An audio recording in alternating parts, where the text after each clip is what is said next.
You're not fat. You're not lean. Just soft. No real muscle, no clear shape, nothing that stands out.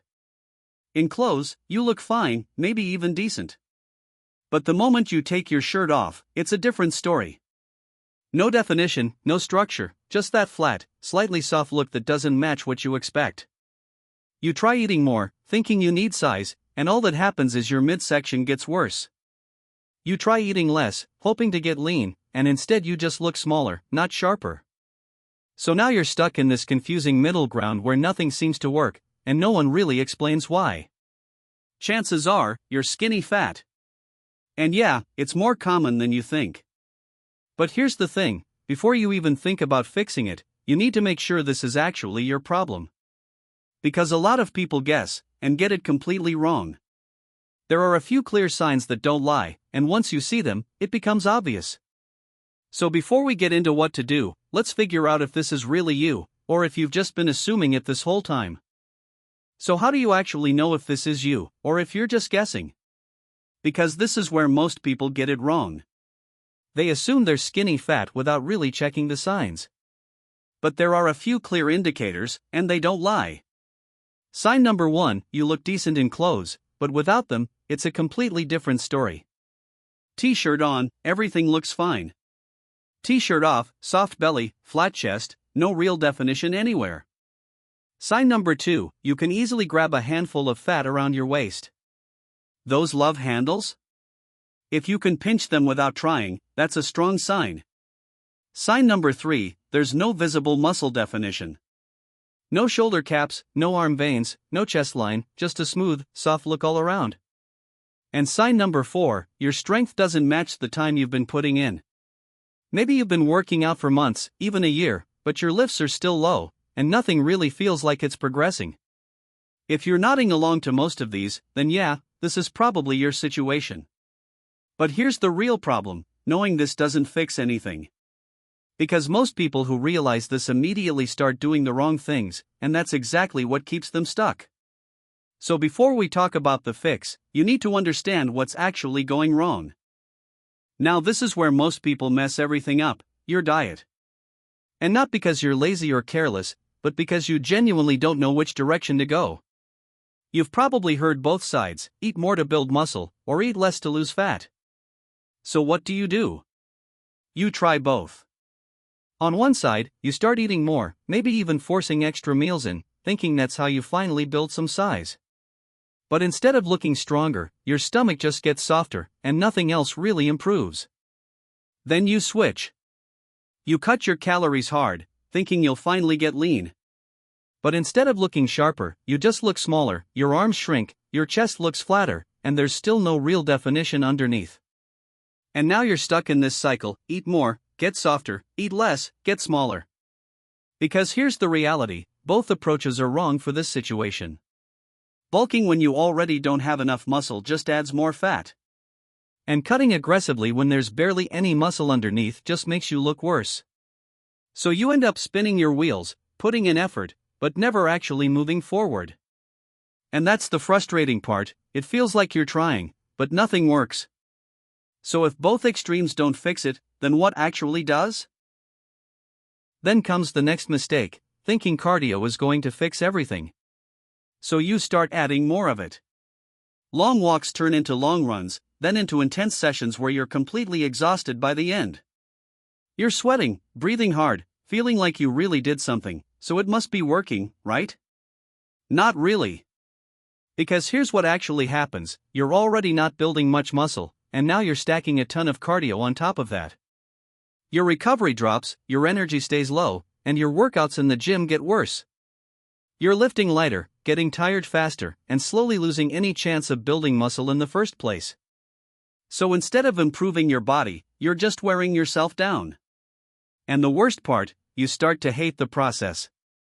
Every session feels like a chore, something you have to push through rather than something you can stick to. So what happens next? After a few weeks, maybe a month, you stop. And just like that, you're back to where you started. No progress, no change. Because the problem was never a lack of effort, it was putting that effort in the wrong place. So if more cardio isn't the answer, then what actually is? And then there's the final trap, jumping from one extreme diet to another. One week it's keto, the next it's low carb, then maybe carnivore, then something that cuts out half your food choices completely. At first, it feels disciplined, like you're finally taking control. You're saying no to bread, no to rice, no to sugar, everything feels strict, structured, clean. But then something always happens. You start craving what you removed. You feel restricted all week, and then it hits you on the weekend. A binge. Pizza, sweets, snacks, everything you avoided suddenly comes back in one sitting. Then comes the guilt. You feel like you failed, so Monday becomes a reset day. Back to restriction. Back to control. And the cycle repeats. And the problem isn't the diet itself, it's the extremes. Because your body and your mind can't stay perfect in a restricted system forever. So instead of balance, you get this loop: discipline, restriction, binge, guilt, repeat. And over time, nothing actually changes in your body, but everything feels harder mentally. You start thinking food is the enemy, when in reality, it's just inconsistency driving the problem. So if extreme diets don't work, and cardio isn't fixing it, and eating more or less keeps failing, then the question becomes simple: what is the actual way out of this? So after all of that confusion, eating more, eating less, doing more cardio, trying extreme diets, there is actually a way out of this. And it's not as complicated as most people think. The real solution is something called body recomposition. That simply means you don't focus on just losing weight or just gaining muscle, you do both at the same time. Because in this skinny fat situation, that's exactly what your body is capable of. But only if you set it up correctly. The first step is your calories. Not a bulk, not a crash diet, something in the middle. Either maintenance or a slight deficit, just enough to lose fat slowly while still having energy to build muscle. This is where most people go wrong, they swing too far in one direction. The second step is protein. Because without enough protein, your body has nothing to build muscle from. You're not just dieting at that point, you're losing shape, not improving it. The third step is training. Not random workouts, not just moving around, but actual resistance training where you gradually get stronger over time. Because muscle only grows when it's challenged. And the fourth step is lifestyle. Walking more, sleeping properly, staying consistent day after day. Nothing extreme, just basic habits done regularly. And when all of this comes together, your body slowly starts to change in both directions. Fat comes down, muscle slowly builds up, and the soft look starts turning into something more structured. But even then, most people still fail, not because the method doesn't work, but because they don't track what's actually happening. And that's where everything either clicks or falls apart. Because here's the part nobody really talks about: if you don't track what you're doing, you're basically guessing again. And guessing is exactly what got you stuck in the first place. So the first thing you need to track is your food. Not perfectly, not obsessively, but consistently enough to know if you're actually hitting your calories and protein or just assuming you are. The second thing is your workouts. Because if you're not getting stronger over time, then your body has no reason to build muscle. Write it down: the exercise, the weight, the reps, then compare week to week. Are you improving? Or just repeating the same effort? The third thing is your steps. Because daily movement matters more than most people realize. Not intense cardio, just simple walking, consistently. Now here's the important part: results don't show up all at once. In the first few weeks, you might just feel a bit better, a bit stronger, more energy during the day.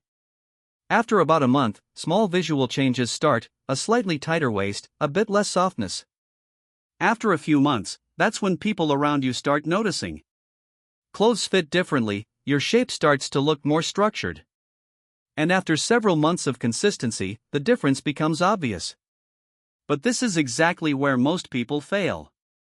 Because they expect fast transformation, and when they don't see it instantly, they quit. But your body doesn't change in days, it changes in patterns over time. So the real question isn't whether this works, it's whether you're willing to stay consistent long enough for it to actually show.